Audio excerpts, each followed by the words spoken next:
quieter, and temptations feel louder. My husband, Daniel, had been away for 3 days on a business trip, and I had been lonely in more ways than one. Ethan was the reason I wasn't alone that night. He was Daniel's closest friend, someone who had been around for years. We had always shared playful banter, but nothing beyond that, until the storm. He came over to help fix a leaking kitchen pipe. "Don't worry, I've done this 100 times, he said with that easy smile of his. I tried to focus on making us coffee, but every time I passed the kitchen doorway, I caught a glimpse of him crouched down, his shirt riding up, exposing a line of skin I shouldn't have been staring at. When the leak was fixed, the rain had only grown heavier.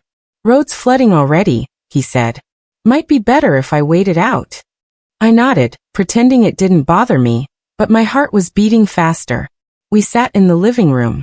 The soft hum of the rain filled the spaces between our conversation. One moment we were talking about music, the next silence.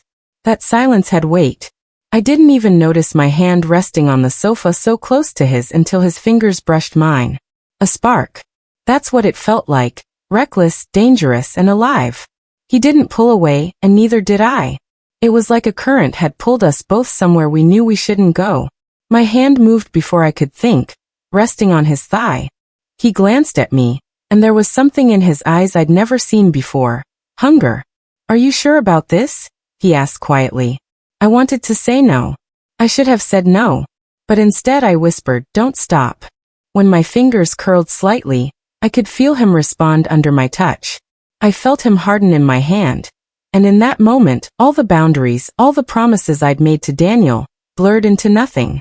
My pulse roared in my ears, drowning out every rational thought. Before deepening the kiss, I was breathing him in, tasting him, and losing control with every second. The rain outside masked everything.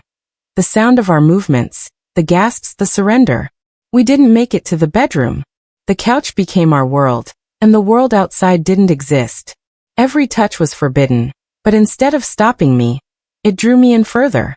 His hands traced lines down my back, pulling me closer, and I didn't resist. I didn't want to. It was over far too quickly, yet it felt like forever.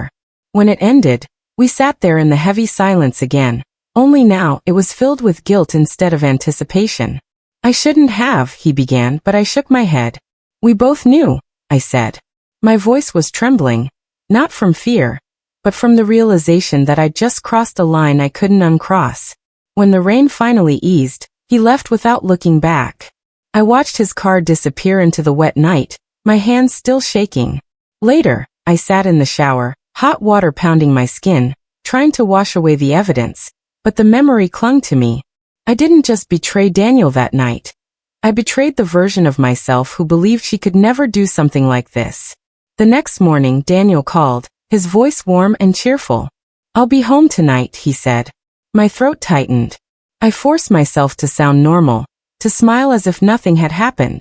But every time I saw Ethan after that, there was a flicker in his eyes, and I knew he remembered too. We never spoke about it again, but the secret sat between us like a loaded weapon. Always there, always dangerous.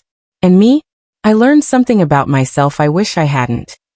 Temptation doesn't always look like danger until it's too late, and once you touch it, you can never truly go back.